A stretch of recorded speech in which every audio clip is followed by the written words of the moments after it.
What's up, gamers and geeks? Matt again here with That's Fair Podcasting and Gaming Geeks Live. And in this video, what I'm going to talk about are the top 10 most influential video games of the past 25 years to me. The ones that have mattered the most to me, I probably fell in love the most in the last quarter of a century. And I'm going to have 5 honorable mentions to go along with it. But I got to tell you, man, this was no easy task, so stay tuned.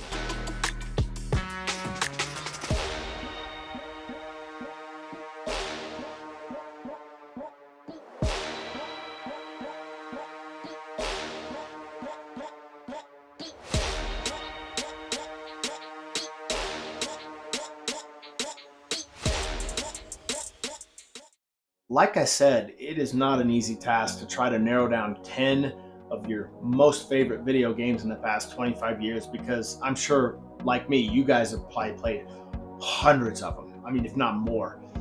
And many you didn't like, but so many of them you fell deeply in love with that the replay value you found was so high, so you replayed them again and again.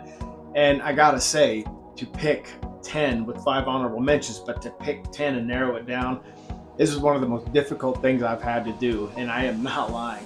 But again, as I always say, if you are new here, please feel free to subscribe to That's Fair Podcasting or Gaming Geeks Live. Maybe like the video if you don't mind. Help us in that algorithm. I'm kind of at your mercy. The more you guys click like, the more we get views, and hey, it helps us sincerely. And if you don't do any of those, but you just stay to watch this rambling, pointless video, but you still found it interesting, that's what matters to me. Thank you so much for joining us. But as I wanted to say, to try to sit here and narrow it down to 10 games, I'll give you my honorable mentions first, 5 honorable mentions. But it was hard. I mean, I've made videos and many times I've told the video, I've told you guys what is my all-time favorite video game. It's no mystery. And yes, it's still number one. But I will say, I'm going to start with my 5 honorable mentions. And again, this was not easy. And guys, do me a favor, man, in the comment section, if you guys feeling up to it, throw out maybe your 10 favorite video games, at least in the last 25 years. You're going to find it's a lot harder than you think. Or maybe it'll be easy. I don't know. It's hard for me. But I'm going to go with my honorable mentions at number 5. My honorable mention is 7 Days to Die, now 2.0. It's still a game that me and my wife play. We are enjoying it, and it's just an absolute blast. Storms Brewing is, just recently came out. They're making corrections on that. A new threat will be following it. That another massive update, and then I think something the story so far or the story ahead, something like that. But anyway, the fun pimps are still adding on to it. And, that game, the new game originally dropped in 2024, and it's been a blast. And I'm still in love with it. So is my wife, Mandy. We're still constantly playing it. In fact, my last video was on my review of it. So at number 4, it didn't crack the top 10, but to me, it's the greatest samurai game of all time, Ghost of Tsushima. Of course. I mean, who doesn't want to play the story of Jin Sakai? I, myself, extremely disappointed that they didn't continue the story. You fall in love with that character, you play him, you become him in the game, and when that launched in 2020, I think I can speak for all you fans out there that love that game. We were blown away. The greatest samurai game of all time. Not my favorite, but the greatest. At number 3, Uncharted 4: A Thief's End. Okay, look, if you didn't enjoy that game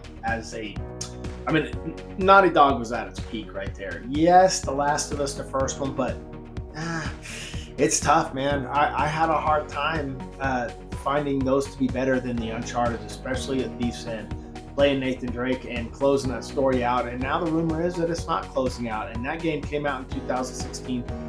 With the enhancements on the PS5, it's aged extremely well. So yeah, Uncharted 4: Thief's End. My favorite samurai game of all time is at number 2, and the honorable mention came out in 2024, Rise of the Ronin. Me and Mandy, my wife, still quote, "Don't rush, take your time, thanks for your patronage." The creepy guy that you buy all the highest selling stock stuff with, the vendor. And it's a great game. It's got a replay value that's extremely high. I'm probably going to have to get off my Xbox and quit streaming for a while and jump in and start playing Rise of the Ronin. But I stream, by the way, quick shameless plug. I am Matt Gaming Geeks Live. If you don't mind, throwing a follow on Twitch. Right now I'm currently playing Mafia: The Old Country. Badass game, by the way. Trust me, I'm loving it. And my number one honorable mention is Assassin's Creed Odyssey, which dropped in 2018 as Alexios. It's a huge game. It was the first RPG experience, pure RPG experience by Ubisoft. Unpopular opinion, I actually enjoyed their RPG experiences. I haven't played Shadows and I have no intention to. I don't, it started falling into total ass garbage after that. But, Valhalla is their last hurrah. Maybe they can bring it back, but I have no faith in Ubisoft. But that is my honorable mentions. At number 5, 7 Days to Die 2.0, Ghost of Tsushima at number 4, Uncharted 4, A Thief's End at number 3, Rise of the Ronin at number 2, and Assassin's Creed Odyssey. Now, for the past 25 years, here comes my top 10 list. And I'm going to start it off with Saints Row 2 that dropped in 2008. Now, me and my wife would continually play that game. We would System Link on the Xbox 360s. And if they remade that game, I would be so excited. I really hope they do. You're in Stillwater again. You have to take care of Julius. It's a little hidden thing at the beginning. You become the leader of the 3rd Street Saints, and why the hell not? Huge customization in cars, clothing options. Look, you're running around with a kind of a more humorous Grand Theft Auto. I mean, freckle bitches. You remember the commercial. I probably can't repeat it, but you can't be. Anyway, I'm not going to say it. Anyway, Saints Row 2 at number 10. At number 9 is 2005's BioWare game Jade Empire. I actually, I did a video recently, and that was also part of it. I enjoyed the replay value of that game over and over. Even doing different stories from, romancing Silk Fox to I don't remember the other name. Dawn Star? Yeah, Dawn Star.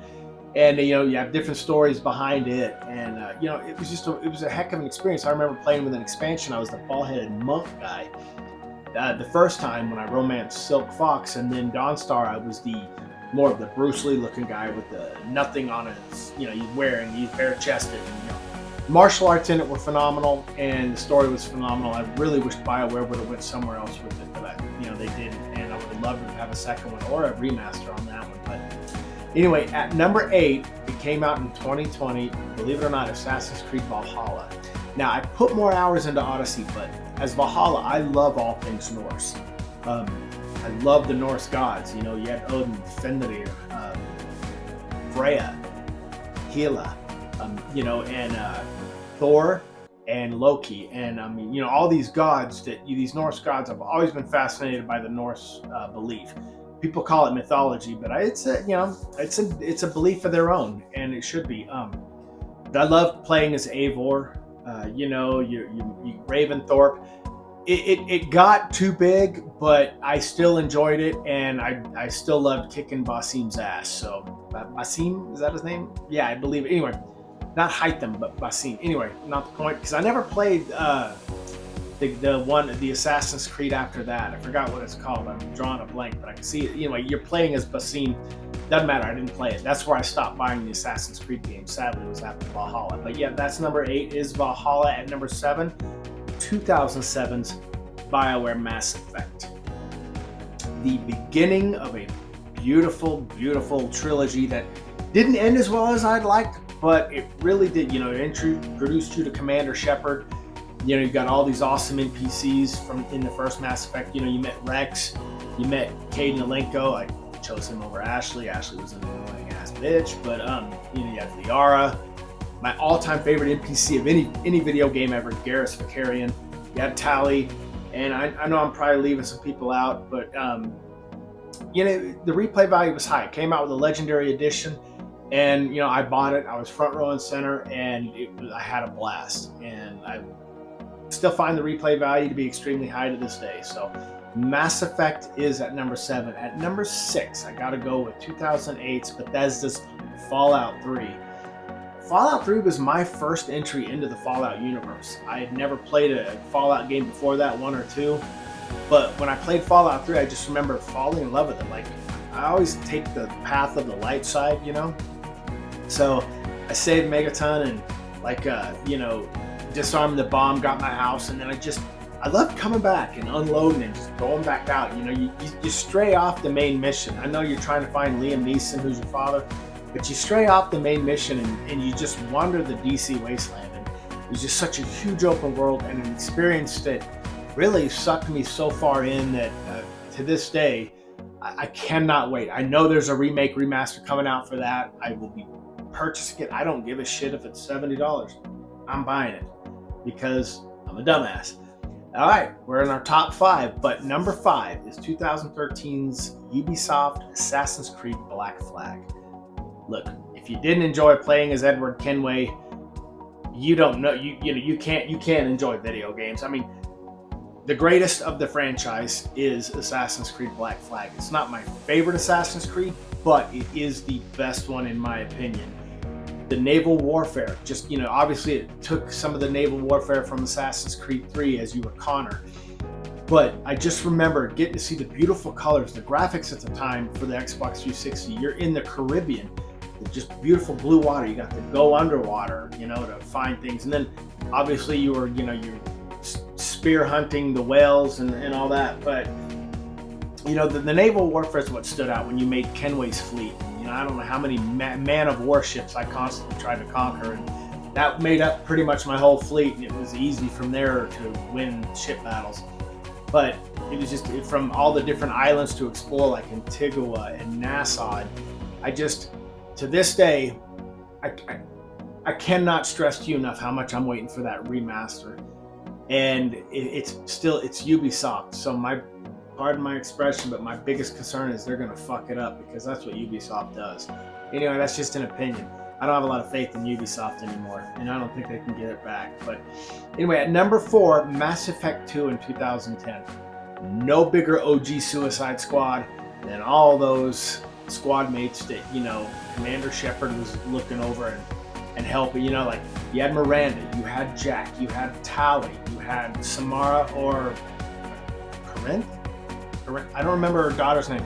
I never chose her, so I'm having a hard time remembering her. But, and I know I'm leaving people out, but you have the DLC characters like Kasumi.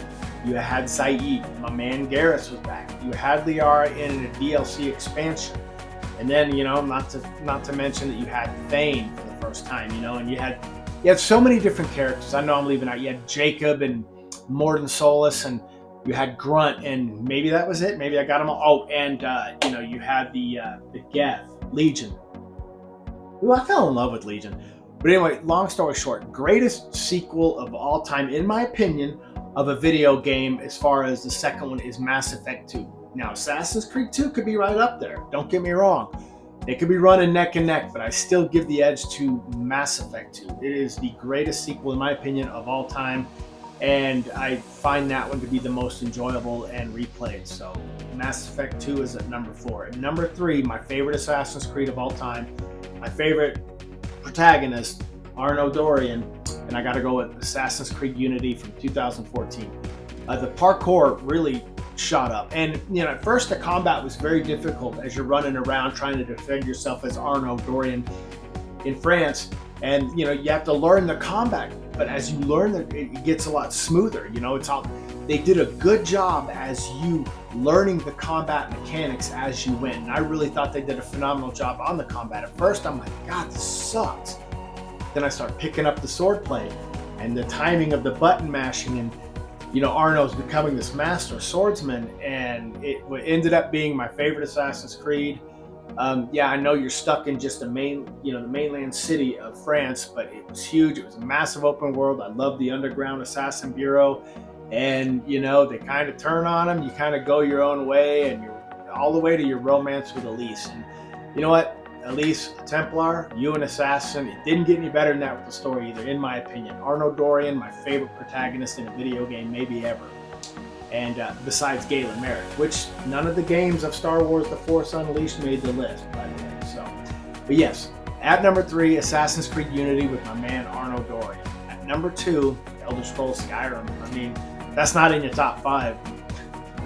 Yeah, you need to rethink it. And that's just my opinion, but, come on, you playing the Dragonborn for the first time. I don't know about you, but when I first played it, I played the main quest all the way through. I did some side quests, but I played the main quest all the way through. And then I'm like, okay, now I got to go back and stay away from the main quest. And if you decide to stay away from the main quest, you may never finish that game. Now with Creation Club, and you've got so many different editions that have come out, but worth the one part of it with the mods that, you know, you get new missions, and Creation Club allows new missions, and you know, you get new objectives, and that game is still to this day going strong. I mean, you know, I think because of Skyrim's success, they were able to make an Elder Scrolls Online. If Skyrim wasn't as successful, there may not be an ESO. But I just know that Skyrim as the Dragonborn, with all the mods and all the different scenarios you can play out. And one of the best DLCs was Dawnguard. So Skyrim at number 2 at 11. But anyway, yes. And number 1, it's no mystery. If you've watched any of my videos, people are already going, yeah, I know, you know, it's Star Wars Knights of the Old Republic. Dudes, it always will be. I started replaying that on my Twitch. Again, Matt Gaming Geeks Live on Twitch. But I started playing that, and I'm finding that after 18 years, because it had been 18 years, I probably played it about 4 years after it originally released, and 18 years, and I mean, the graphics, I know they suck now, but look, I mean, we're getting a remaster and or remake, but you know what? By Saber Interactive, the right people that are doing it, and rumor is we're going to get a trailer by the end of the year, so here's to crossing our fingers. But the graphics did not hold up, but it doesn't matter because the story still did. You know, I got bitchy Bastila that you're slowly winning over, and you have Karth Onasi, who's kind of like that person on Facebook to me. You know, and what I mean by that is Karth is like the person on Facebook that always, you see these posts, having a really bad day, I can't believe I'm going through this, yada, yada, yada. And then the first person replies, well, oh my God, what's going on? And then they say, I don't want to talk about it. That's Karth Onasi. Yeah, you know, he always wants to talk to you, but then he doesn't want to talk about it. Mission Vale, you had Zalbar. You had all these different characters. Jahani, who's one of my favorite characters. Jolie Bindo is kind of a pansy. Candrus Ordo is kind of annoying, but I love T3 and I love HK. Great cast of NPCs. And it's funny because my first ever romance in a video game was Bastila. So, and yes, spoiler alert, 22 years later, you're Darth Revan. And it still to this day kind of gives me chills. The greatest BioWare game of all time, in my opinion. And guys, that is my top 10 with my honorable mentions. I want to thank you for listening to this pointless video. Please, again, subscribe to That's Fair Podcasting or Gaming Geeks Live, whichever channel you watch this on. Would sincerely appreciate it. We're at your mercy. Please like the video, and if you don't, you just watched all this, thank you so much. The video went on way too long, more than it should have, but I sincerely appreciate it if you did watch it. And to all you gamers out there, I will forever say all love, and I'm outro.